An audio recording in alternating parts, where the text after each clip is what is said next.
আপনি নামাজি, আপনি মুসল্লি, আপনি হাজী সাহেব, তাহাজ্জুদ পড়তে পড়তে কপালে দাগ ফেলে দিছেন। আপনার প্রতিবেশী হিন্দু, ভাবছেন আমার তো পাওয়ার আছে, ওর জমিটা দখল করি। বিশ্বনবী বলেন কিয়ামতের দিন ওই হিন্দুর পক্ষে তোর বিরুদ্ধে আমি বাদী হয়ে দাঁড়াবো। পৃথিবীর কোন ধর্মে এরকম স্টেটমেন্ট পাবেন? পাবেন?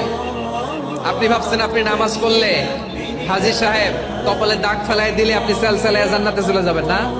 খবরদার। বিশ্বনবী বলেন কোন সংখ্যালঘুর উপর যদি কেউ আক্রমণ করে, তার প্রাপ্য তাকে না দিয়ে যদি তাকে ঠকায়, তার উপর জুলুম করে, তার সম্পদ যদি কেড়ে নেয়, আমি নবী, তুমি মুসলিম হইতে পারো, মুসল্লি হইতে পারো, তার পক্ষে তোমার বিপক্ষে আল্লাহর দরবারে বাদী হয়ে দাঁড়াবো। আচ্ছা লালমনিরহাটের ভাইরা, কথা বুঝতে পারলে আওয়াজ করে উত্তর দেন। বিশ্বনবী যদি কারো বিপক্ষে দাঁড়ায় কিয়ামতের দিন, আই রিপিট, আমি আবারও বলছি, বিশ্বনবী যদি কিয়ামতের দিন কারো বিপক্ষে দাঁড়ায়, ও তো সেলসালায় জান্নাতি,